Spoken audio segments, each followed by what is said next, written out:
Hello everyone, exercise 6.3 question number 14। देखिए question 14 क्या कहता है। Sides AB and AC and median AD of a triangle ABC are respectively proportional to sides PQ and PR and median PM of another triangle PQR. Full stop. So that triangle ABC is similar triangle PQR. एक बार फिर हम यहां पर देखेंगे, ये कह रहा है ट्राइंगल है एबीसी जिसकी sides AB, AC and median AD। Median किसे कहते हैं?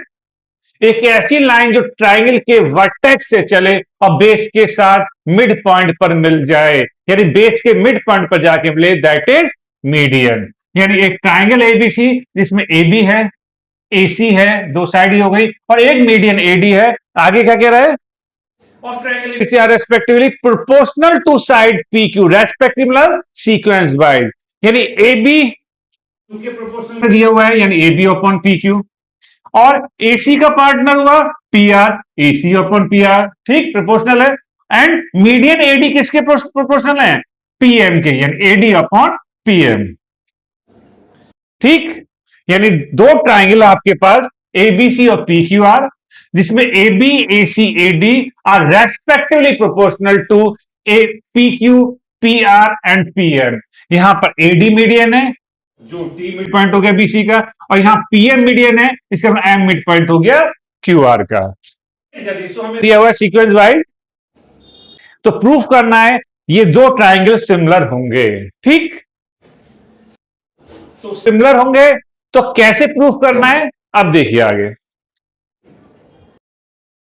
सबसे पहले हमने इसमें कंस्ट्रक्शन किया, ठीक है। गिवन क्या है हमारे पास?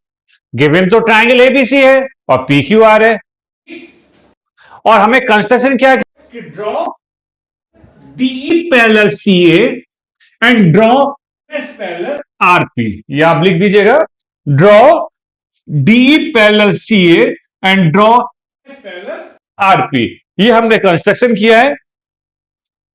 अब इसके बाद आते प्रूफ। प्रूफ में क्या करना है? आप दोनों टाइम को सिमिलर प्रूफ करना है। तो सबसे पहले हम लिखते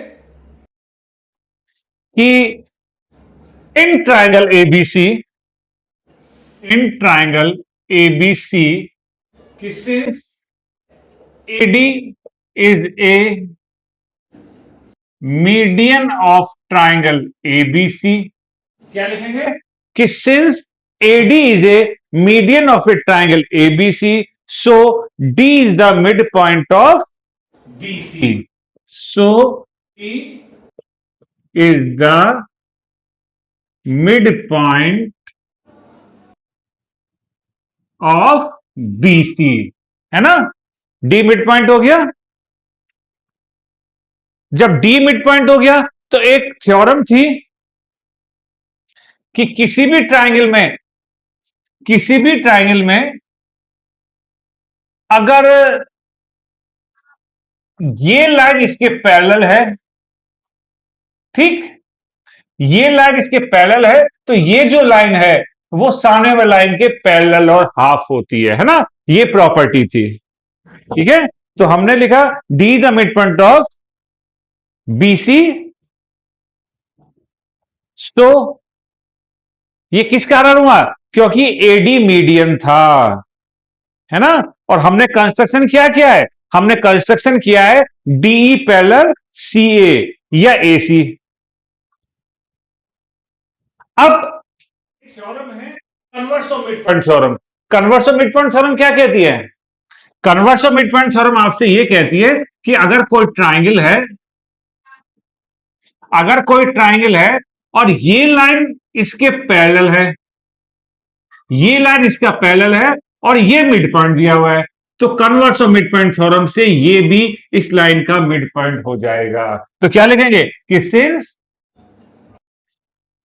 ED parallel AC and D is the midpoint of BC, so by converse of mid point theorem is also the mid point of A B, है ना। तो ई बी क्या होगा, ए बी का मिड पॉइंट होगा, ये converse of mid point theorem है। तो यहां से क्या रिजल्ट निकला कि जो डीई होगा 1/2 AC होगा। अब आप कहेंगे कि डी 1/2 AC कहां क्या आ गया, डी 1/2AC इसलिए आ गया कि एक थ्योरम है मिड पॉइंट। अब कन्वर्स ऑफ मिड पॉइंट हमने अप्लाई कर दी, लेकिन थ्योरम क्या कहती है कि अगर कोई ट्राइंगल है आपके पास, ये मिड पॉइंट है, ये मिड पॉइंट है, और ये लाइन इसके पैरेलल है, तो ये जो लाइन है सपोज इसका नाम ए है, ये बी है, और ये सी है, डी है। तो अगर ये दो मिड पॉइंट दिए हुए हैं और ए बी सी डी के पैरेलल भी दिया हुआ है, तो हम A B equal to 1/2 CD लिख सकते हैं। ये है मिड पॉइंट थ्योरम। तो वहां से रिजल्ट निकल गया, ये भी तो मिड पॉइंट था, एक मीडियम था, हमने प्रूफ कर दिया। अब दोनों मिड पॉइंट हमें पता लग गए। इसका मतलब जो ये छोटी वाली लाइन है ईडी, वो एसी के पैरेलल तो थी, हाफ भी होगी, तो हमने लिख दिया D equal to 1/2 AC equation 1। Clear, ये प्रूफ हो गया। तो सेम क्राइटेरिया इसमें भी लेंगे, क्योंकि जो सिचुएशन यहां पर है वही सिचुएशन यहां पे है। तो क्या लिखेंगे, similarly we can prove that, क्या जो एसएम होगा या एमएस होगा, एक ही बात है, वो 1/2 PR के इक्वल होगा, क्योंकि ये मिड पॉइंट था, ये कन्वर्स ऑफ मिड पॉइंट से हो जाएगा, तो एसएम जो होगा वो PQ के हाफ होगा। इसलिए हमने ज्यादा ना लिख के सिर्फ सिमिलरली लिख दिया है। क्लियर, फर्स्ट सेकंड इक्वेशन पता लग गया। अब हमें दिया क्या हुआ है वो हम यहां लिखेंगे कि क्या क्या दिया हुआ है, ठीक। तो बट गिवन दैट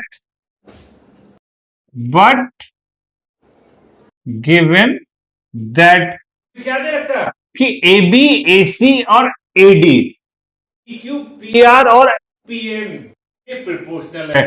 प्रोपोर्शनल का मतलब होता है रेशियो, और इसमें एक वर्ड लिखा हुआ है रेस्पेक्टिवली। अपनी बुक में आप देख लीजिए, तो वहां से A B upon P Q वही होगा जो A C upon P R होगा, जो एडी अपॉन पीएम होगा। ये आपकी बुक में गिवन है, ठीक है, ये आपकी बुक में गिवन है। तो जो गिवन है वो हमने यहां पर नोट कर लिया, ठीक। क्लियर, अब इसमें हम करते हैं हम एक काम कर लेते हैं कि ए बी और पी क्यू, ठीक है, तो ए बी को चेंज करते हैं, पी क्यू को करते हैं, और फिर हम एसी को चेंज करेंगे,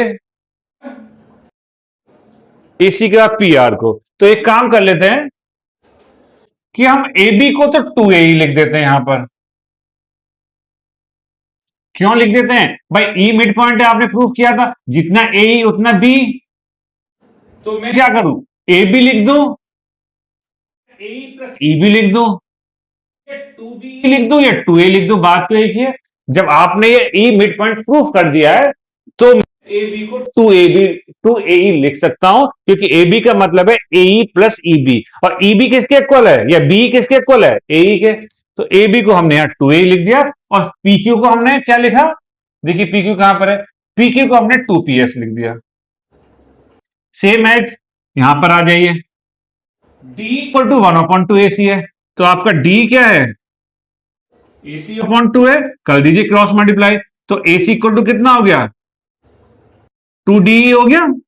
तो इस AC के प्लेस पे हमने लिख दिया 2DE, ठीक। और PR को लिखेंगे 2 पहुंच जाएगा 2SM, 2SM कहां से लिखा, फ्रॉम फर्स्ट एंड सेकंड, यहां दीजिए कि हमने कहां से लिया है, से 2 कैंसिल हो गया। क्लियर? 2 से 2 कैंसिल हो गया। अब हमारे पास जो बचा वो लिख देते हैं। ठीक, चलिए थोड़ा सा स्पेस बना लेते हैं।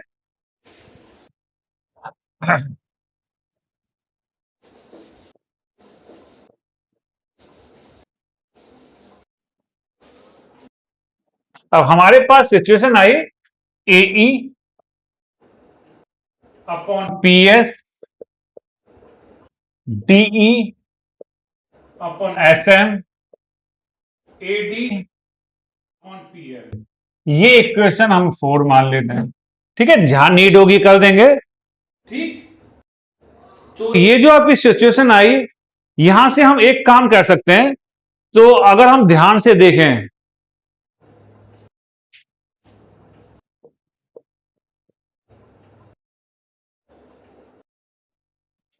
ये तो ट्रायंगल ऑटोमेटिक सिमिलर प्रूव हो गए, क्योंकि every coordinate triangle similar triangle. Triangle prove करने की प्रॉपर्टी हुआ करती थी एस एस एस। तो हर एक कोऑर्डिनेट ट्रायंगल सिमिलर ट्रायंगल होता है। क्यों हो गया प्रूव? देखिए एडी को देखिए, ये ना एडी, और पीएमएस को देखिए, देखो ध्यान से मैं आपको दिखाता हूं।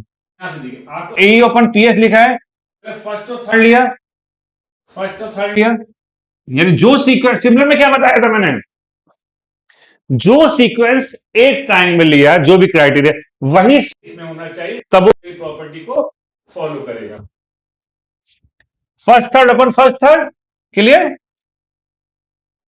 D upon S M second third, और second third AD first second, यानी सीक्वेंस को साइड बैठ रहा, तो यहां लिख देंगे बाई एस एस एस। हमने दो ट्रायंगल यहां पर सिमिलर प्रूफ कर। क्लियर?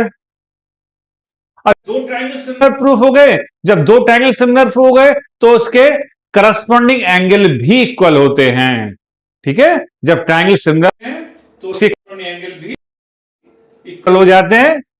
सो एंगल 1 इक्वल है, यहां जो मैंने नेमिंग कर दिया 1 2 3 4, तो जब इन दो ट्रायंगल की बात चल रही है तो एंगल 1 एंगल 3 के इक्वल होगा बाय करस्पॉन्डिंग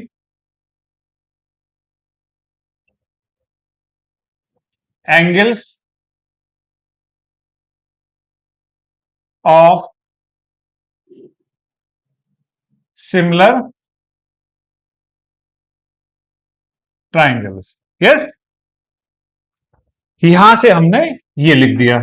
अब क्या करेंगे? सिमिलरली जिस टाइप से 1 और 3 के इक्वल प्रूव किया है, अगर मैं कंस्ट्रक्शन करूं ऐसे और ऐसे, तो 2 4 के इक्वल हो जाएगा। करना नहीं है, बस एक प्रूफ कर दिया सफिशिएंट है। ये आपका 1 और 3 आ गया, इसका नाम 4 हो गया, इसका नाम 5 रख दीजिए, और ये इक्वेशन 6 आ जाएगी। ठीक है, जो कंस्ट्रक्शन में ऐसे करके प्रूफ करके इतना सारा लंबा आपका सॉल्यूशन दिखाया है, इसी टाइप से अगर मैं इधर कंस्ट्रक्शन करता तो मेरा 2 4 के इक्वल हो जाता, इसलिए हमने सिमिलरली कर दिया। यस, तो क्या लिखेंगे? Adding equation 5 and 6, 5 and 6, left left add कर दीजिए, राइट राइट कर दीजिए। 1 + 2 = 3 + 4। 1 और 2 मिला के क्या बन गया? देखो एंगल ए, और 3 और 4 मिला के क्या बन गया? Angle P. तो यहां से हमने क्या प्रूफ कर दिया? Angle A = angle P. ये आ गया इक्वेशन 7। तो क्या प्रूफ कर दिया? Angle A = angle P. Clear? चलिए, अब दो ट्रायंगल जिनको सिमिलर प्रूफ करना था उनको लेके चलते हैं। ठीक, तो कौन से ट्रायंगल लेके चलते हैं? ए बी सी और P Q are.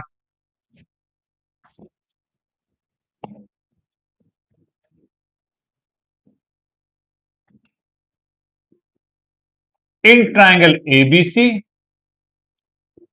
And triangle P Q R. Yes, अब इन दो ट्रायंगल टारगेट करेंगे ए बी सी और पी क्यू आर को। तो एक काम कर लेते हैं कि हमें A B upon P Q दिया हुआ है, हमें A C upon P R भी दिया हुआ है। भाई स्टार्टिंग में क्या दिया हुआ था कि A B upon P Q equal to AC upon PR equal to AD upon PM, ये दिया हुआ था। तो वहां से हम जो चाहिए रेशो वो ले लेते हैं कि since AB upon PQ equal to AC upon PR, ये तो हमें गिवन है, तो हमने ब्रैकेट में क्या लिख दिया, गिवन। और ये अभी क्या प्रूफ करा है आपने, angle A equal to angle P। ये कहां से लिखा, अभी प्रूफ डेवलप लिख दीजिए या फ्रॉम 7 लिख दीजिए। ठीक है, तो दो साइड के बीच में एक एंगल आ रहा है, और जब दो साइड के बीच में एक एंगल आता है तो क्या होता है, SAS property. Yes, show triangle ABC similar triangle PQR by SAS, है ना। एंगल ए को एंगल प्रूफ करने के लिए इतना बड़ा सॉल्यूशन हमें करना पड़ा, जबकि हम अपनी बुक में देखेंगे तो क्वेश्चन नंबर 12 और 14 लगभग सेम लगेंगे, ऐसा लगेगा कि दो बार प्रिंट हो गए, लेकिन ऐसा नहीं है। 12 क्वेश्चन जो है उसका प्रूफ अलग है और इसका प्रूफ अलग है, दोनों में थोड़ा सा डिफरेंस है, उस थोड़े से डिफरेंस की वजह से ही ये question 14 very very very important हो जाता है। तो मे भी समझ में आ गया होगा, वेरी लेंथी सॉल्यूशन था, तो बार बार वीडियो देखिए, समझ में जरूर आएगी। और इसमें मेन बात है, क्वेश्चन को बार बार आपको पढ़ते रहना पड़ेगा कि क्या क्या गिवन है, कैसे यूज करना है। ठीक है, तो करते रहिए प्रैक्टिस, बने रहिए हमारे साथ। Thank you.